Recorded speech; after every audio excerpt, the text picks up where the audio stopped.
what the heck are all the redstone components? And what do they even do? Well, today I attempt to answer that question, and hopefully everybody comes out of this video with a better understanding of how redstone and each of its components works. Real quick, before we get into anything, before we get started, there are a couple of terms that you should probably be familiar with. The first of those is what a redstone tick is. So there are two types of ticks in the game. There are game ticks and there are redstone ticks. The easy, simple answer is one redstone tick is the equivalent of 2 game ticks, and each redstone tick is 1/10 of a second. So if at any point I reference something like 10 ticks, that is referring to redstone ticks in this case, and that would be the equivalent of 1 second of, like, real time. The other term that I want to clear up is block states. And so a block state is basically any time a block changes in some way, either by being powered on or off, or with things like dirt, like turning it into a path block, or crops growing, or blocks moving. All of those are different block states. But now that we have the terminology out of the way, let's get into the actual redstone components themselves. Now, I have broken them up into a few different sections. The first section that I wanted to go over is what I like to call activators. So these are all components that don't require redstone power, and in fact give out power when activated by various things. So on this back wall, we've got a redstone torch, which, if placed next to a block, will power it. We also have the daylight sensor up here, which will power on a block if it is daytime. If you set the time to late enough in the night, it will turn off. You can also invert it by right-clicking it, so now it will power on whenever the sun is not out and turn off when the sun is out. We've also got the 2 different types of buttons. Obviously, there are more wood and stone type buttons, but there is no functional difference between the types within the same category, if that makes sense. So wooden buttons stay active for 15 ticks, or 1.5 seconds, whereas stone buttons stay active for 10 ticks, or 1 second. Another thing to note is that you can actually activate a wooden button using arrows or tridents, things that stay behind when you shoot them. So a wooden button shot by an arrow or a trident could potentially stay active for a whole minute. Then we have the lever, which is just, you can toggle it on or off. Pretty self-explanatory. Then we have the redstone block, which will power any blocks that are immediately adjacent to it. So it will not power a block through another block. It has to be directly, like, touching one of its faces. Next up, we have each of the different pressure plate types. So we've got wooden pressure plates, stone pressure plates, and then the light and heavy weighted pressure plates. There's no tick difference between these two, or any of these pressure plates. All of them, I believe, stay active for 10 ticks or 1 second. The only thing is that stone pressure plates can only be activated by players or mobs, whereas all the rest of them can be activated by any entity. A quick example of the light versus the heavy pressure plate. So I've just got a various assortment of items. So with the wood and the stone, they will always give out max power regardless of how many entities are standing on top of it. But the weighted ones, if we toss one on here, you get a signal strength of 1. If we toss another item, we get 2, 3, 4, 5, and 6. A thing to note is that tossing a bunch of one item only counts for 1 for some reason. So it has to be unique entities with both of these. But if we go over to the heavy one, and if we try just tossing one of each of these on here, you can see that it's not going up. And that's because the weighted one requires stacks of 10 entities. So if we toss each of these on here, well, that did not work at all. Does it have to be 10 unique entities too?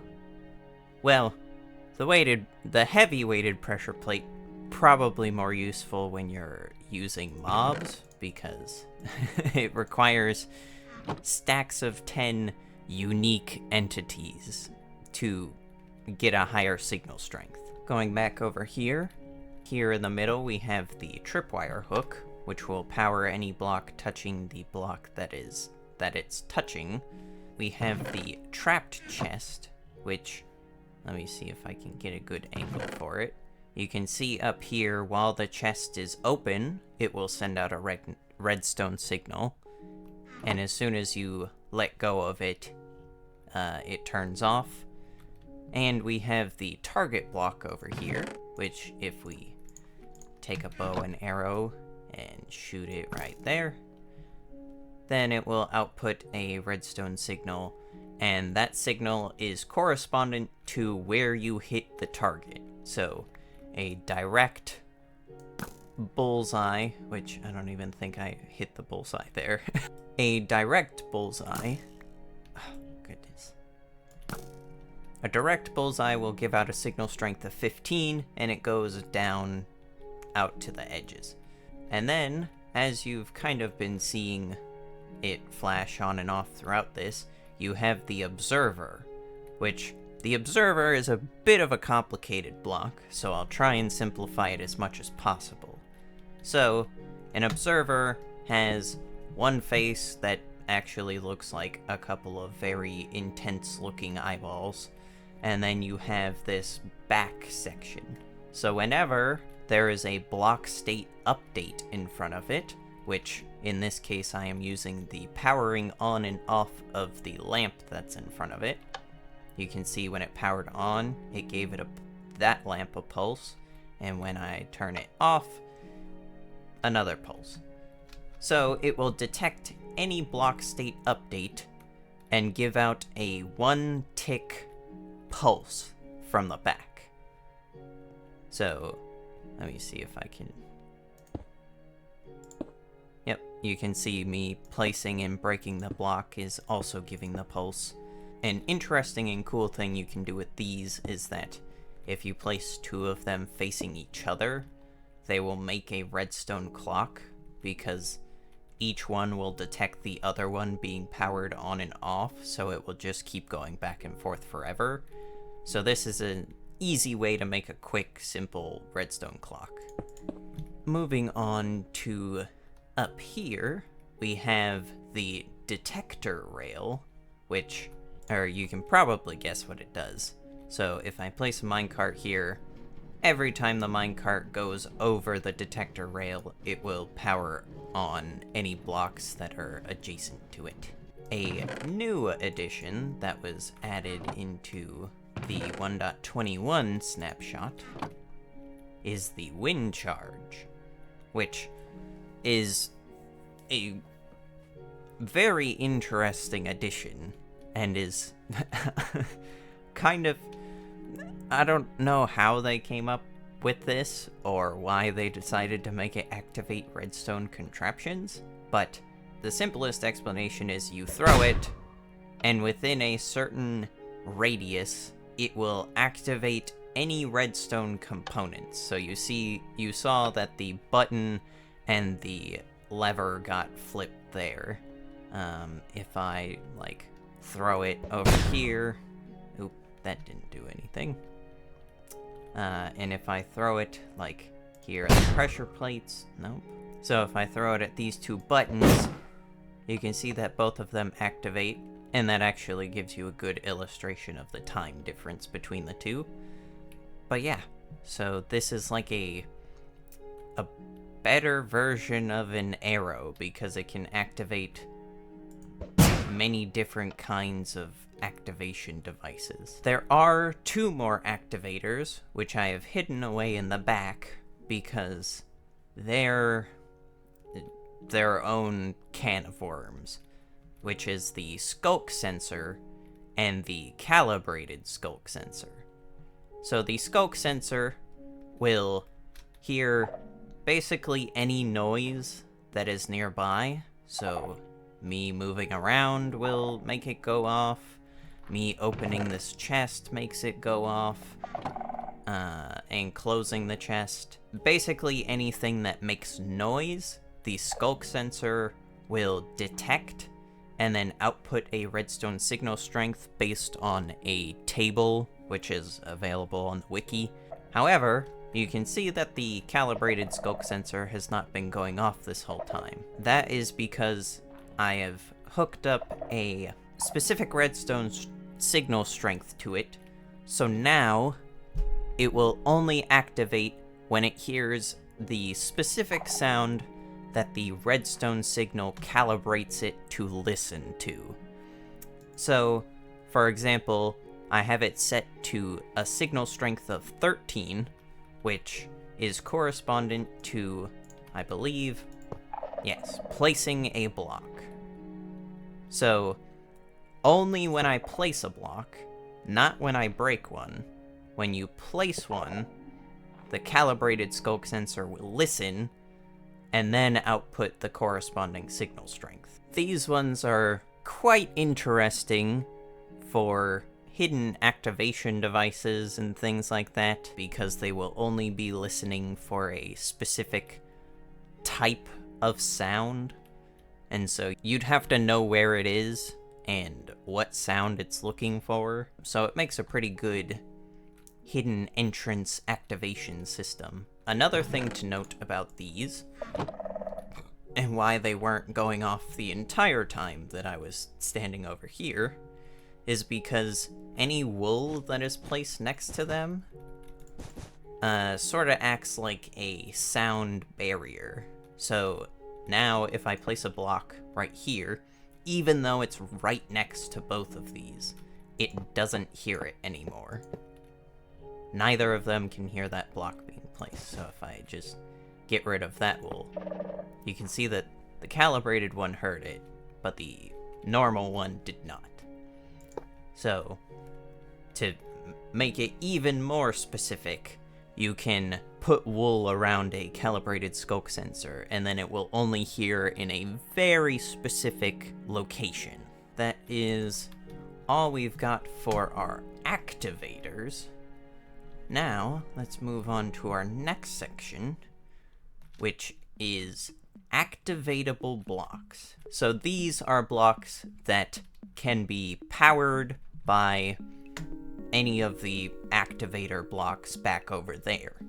So the most simple ones that we have here are redstone dust itself, the repeater, and the redstone torch.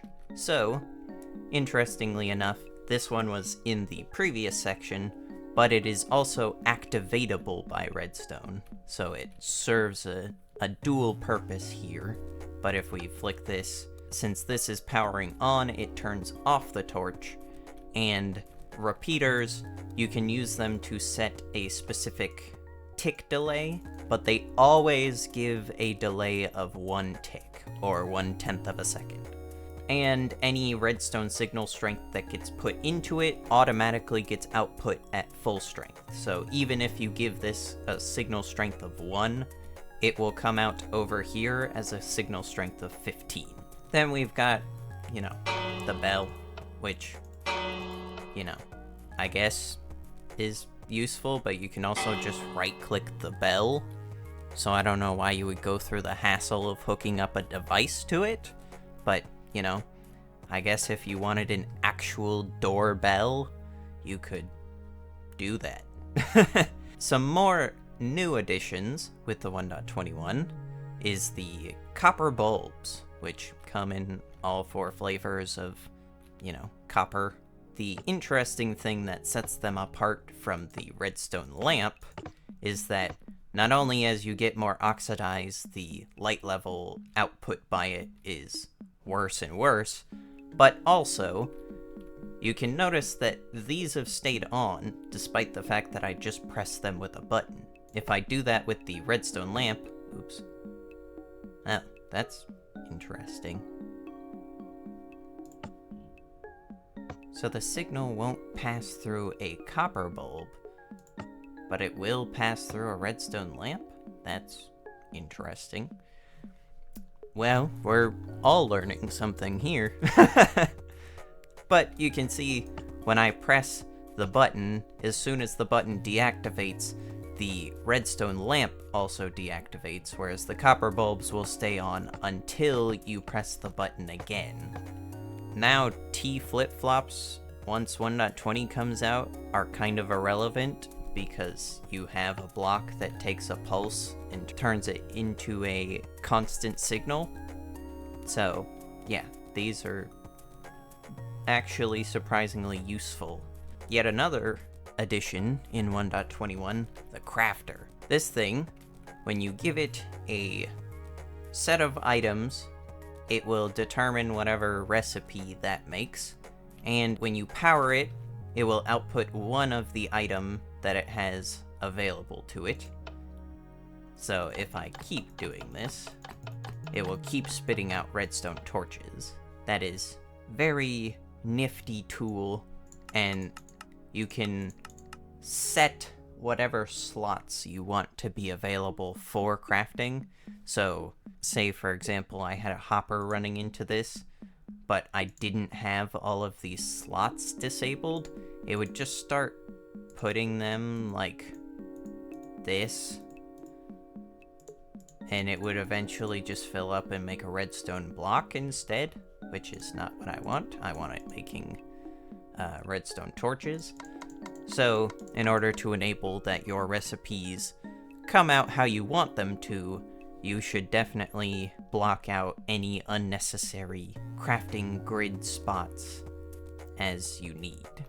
Next, we move on to probably the 2 most, recognizable redstone components, the piston and the sticky piston. So the normal piston will push a block when it's activated, but if it is a non-gravity block, like this oxidized copper, it will not pull it back down. So it's good if you're using it with gravity blocks, or if you just need to push something without needing to bring it back. On the other hand, we have the sticky piston, which will do the push, but will also do the pull. So, for those times where you need to move a block, but then also pull it back when it's done, you need sticky pistons. So another one that's hiding back here is the target block, which will actually redirect any redstone signal that is running next to it. For example, if I just had this redstone line running like this, neither of the pistons activate, because in order for a piston to be activated by a redstone line, it has to be running directly into it. But if we take a target block, it will redirect that redstone signal in any direction. So it's pretty useful. And again, it's another one of those that serves a dual purpose as both an activator and an activatable block. So very nice and useful. Next up, we have all the different kinds of doors. You know, you can step on a pressure plate, and each one of them will open. All of the wooden ones, it's not so necessary with, because, you know, you can just right-click on each of those and it will do the same purpose. The iron ones, not the case. You have to have some sort of redstone signal to turn them on and off. Next, we have the note block, which is probably the most fun redstone component to work with. It will just, if you right-click it or give it a redstone signal, it'll just output a note. Right-clicking it multiple times will change the pitch of the note, and also changing the block that is underneath the note block will determine what instrument it's playing. So since it's on wood, it plays the bass, but there are a bunch of different blocks you can put under it, and each one gives a different instrument. And we have the dispenser and the dropper. So, inside of each of these, we have some snowballs. The main difference is that if there's a projectile or a usable item inside of a dispenser, it'll just use the item, so it'll just yeet some snowballs out, whereas the dropper will just politely give you the snowball instead of yeeting it. Then we have the hopper, which is kind of a reverse activatable block. So currently, it's got snowballs in it, but it's not moving the items into this dropper despite the fact that it is connected to it. And that's because it is currently receiving a redstone signal, which is locking this hopper, preventing it from moving any items out of it. You can still move items into a locked hopper, but you cannot move items out. So, if I turn off this redstone lamp here, the items will start flowing out of the hopper and into the dispenser, but once I turn it back on, the items stop flowing again. So, this is the main mechanic that allows automated sorting systems to be created. Last, and probably least, is the big dripstone leaf, which if you stand on it, it will fall down, and after quite a significant delay, it will prop itself back up. However, if you do that, then give it a redstone signal, for some reason it pops back up.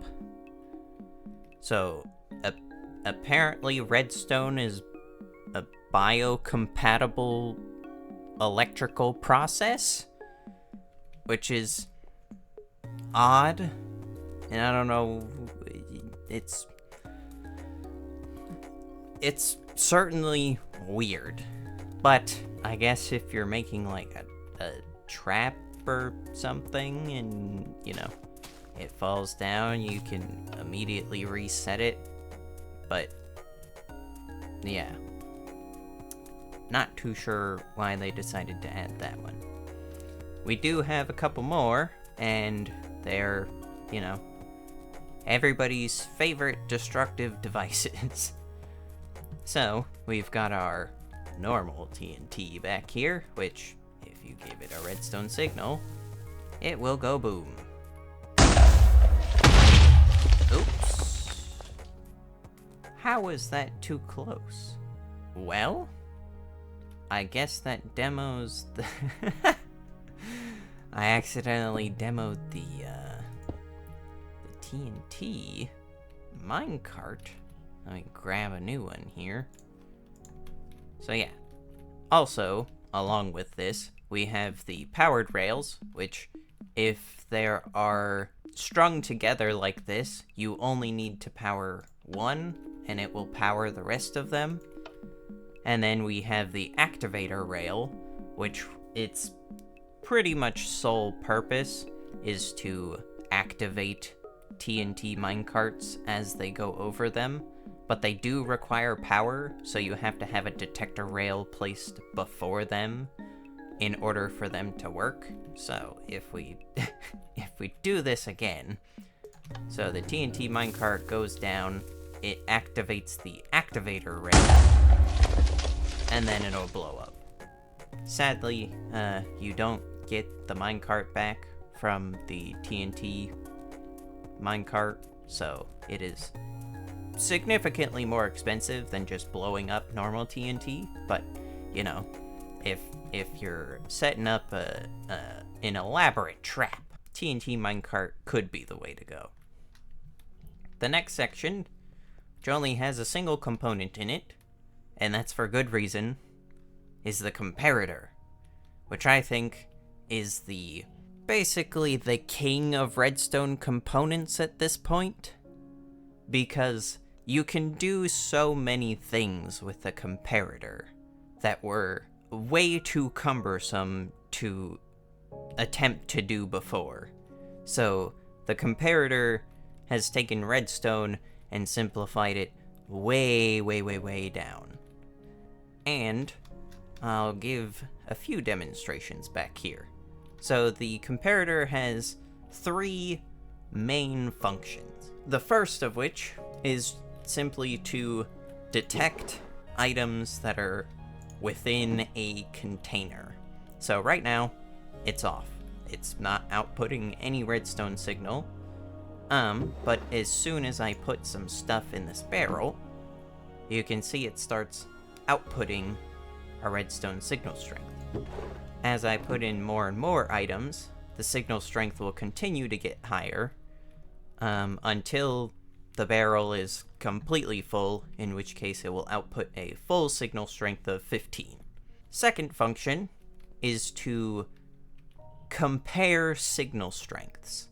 So this is useful if you're making some sort of locking mechanism, or if you want your storage system to notify you when your chest is starting to get a little too full.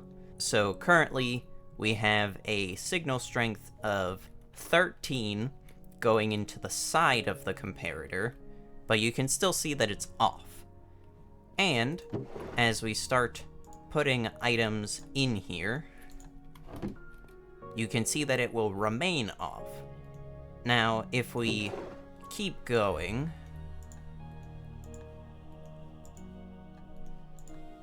and fill this bad boy up pretty much all the way. There we go. Okay. So we had to fill it up pretty much the entire way. But now we are getting a redstone signal strength, and it is the appropriate strength for how many items are left. So it will output a signal strength of 13. And you can see if we take some items out, it completely turns off again. So you will only get a redstone signal strength from this comparator if it is equal to or greater than the signal strength that's going into the side. The final function of a comparator is to subtract.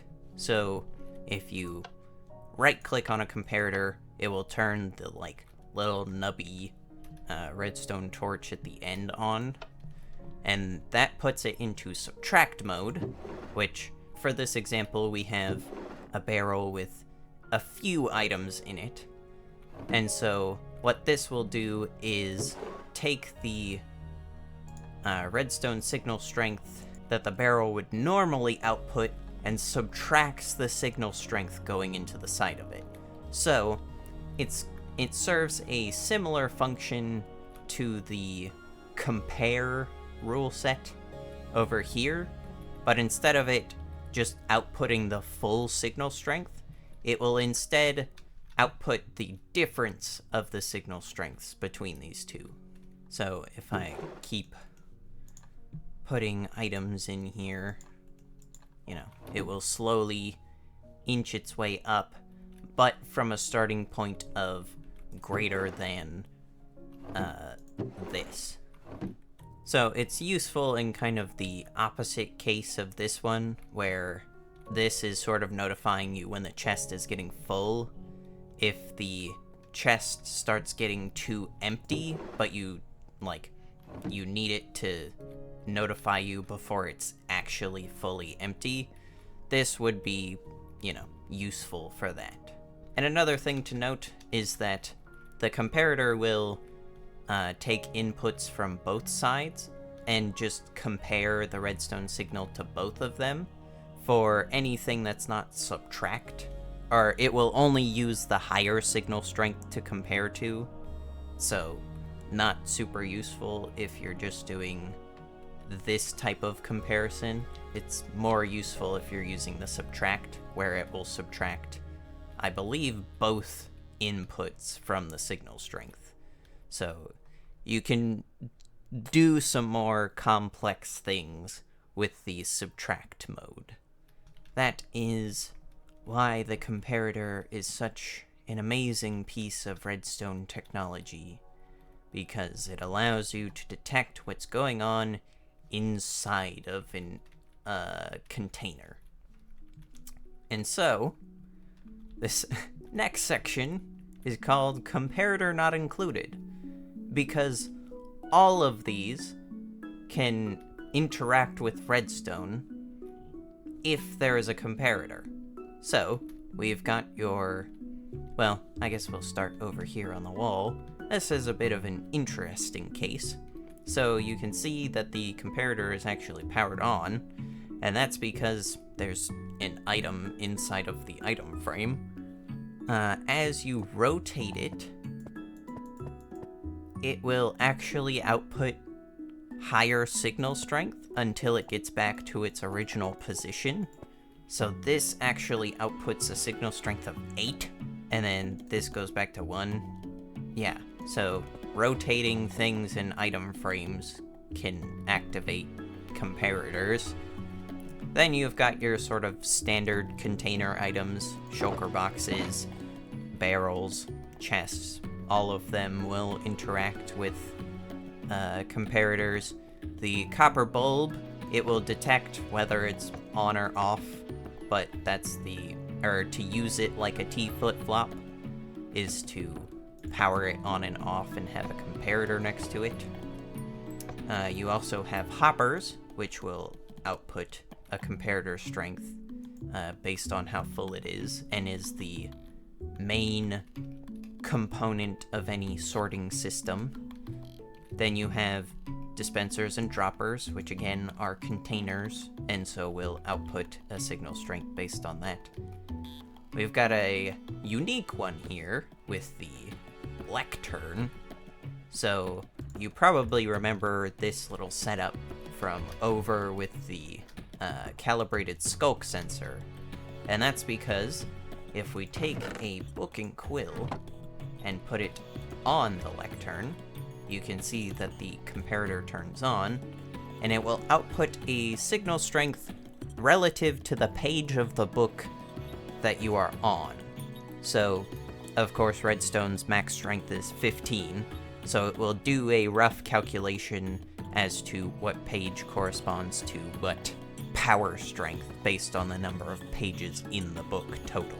So if we turned it all the way up to 15, it would output a full signal strength of 15, and changing the pages would give out that corresponding signal strength. So it's actually super useful for getting very precise, calibrations within redstone devices.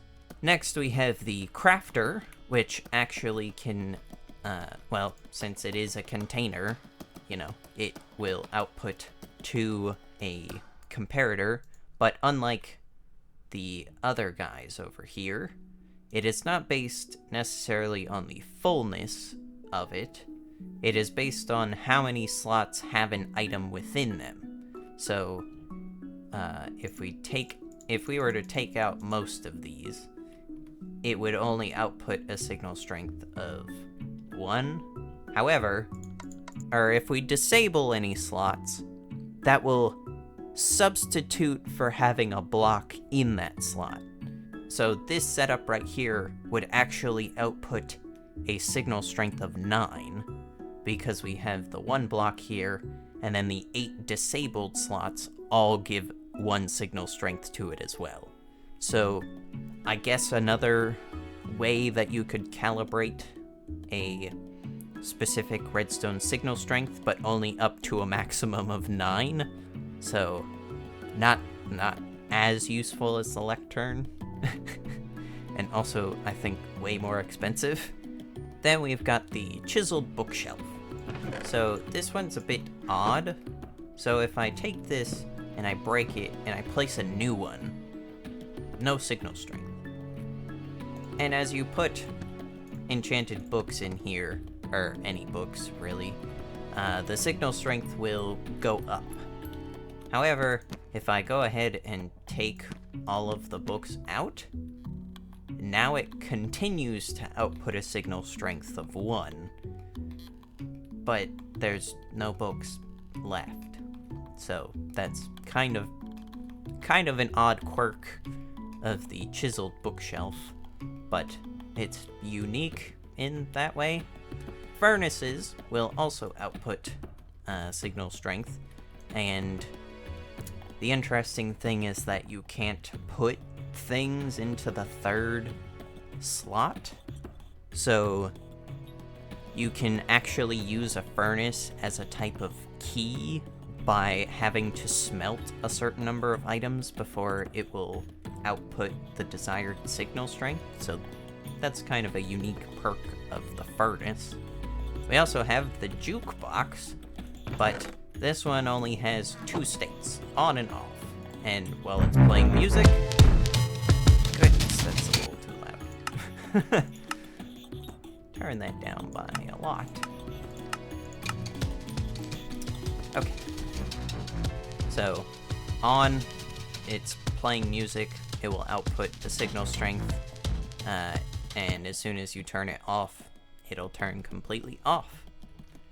We have the clay pot, which is a 1.20 edition, but depending upon how full the pot is, you get a different signal strength, much like the base containers, but with this one you can't actually tell how many items are inside of it, so perhaps hooking it up to some sort of light system to show you how full it actually is could be useful. We've also got the composter, which will output a signal strength based on how full it is. And the same goes for the cauldron, although the cauldron will only output a maximum signal strength of 3, because there's only 3 states: full, -1 bottle, -2 bottles, and empty, which empty does not give a signal strength at all. That is all there is for the Comparator Not Included section. There are so many items that become so much more automatable with comparators. And the last but not least section is the honey blocks and slime blocks. Now these are useful because they can act like an extension of a sticky piston. So normally a sticky piston would only stick to the 1 block that it is directly attached to. However, if you place a slime block or a honey block on top of it, it will actually move any blocks that are attached to any honey block or slime block up to the piston push limit. Oh, if my memory serves me correctly, is 12 blocks. So a piston can push up to 12 blocks. That does unfortunately include the honey and slime blocks, I'm pretty sure. So you have to take that into account when building anything super big, is that these can only push up to 12 blocks. And the final interesting thing about these is that honey blocks will stick to other honey blocks, and slime blocks will stick to other slime blocks. But the two will not stick to each other, which is how these two are able to act independently of one another. The honey and the slime are apparently incompatible, and so they just slide past each other instead of getting stuck to each other. this quirk of honey and slime blocks has allowed for the compacting of a lot of ridiculously large things, because you can now have lines of items that are pulled by a single piston but aren't like interfering with each other. And there we have it. That is every single redstone component, including all of the new ones that have been revealed so far in the 1.21 update. I hope that you have learned a thing or two about redstone. I know I learned a few things both in the making of this video and during the video. If you learned something, make sure to leave a like and subscribe if you want to see me figure out other Minecraft things, because this episode was kind of unique in that I had a pretty comfortable feel for all of these different items, so it was more so me flexing my brain muscles and, you know, showing off what I know about redstone. Future installments of this series will be much more humbling because I want to tackle topics that I don't even know about.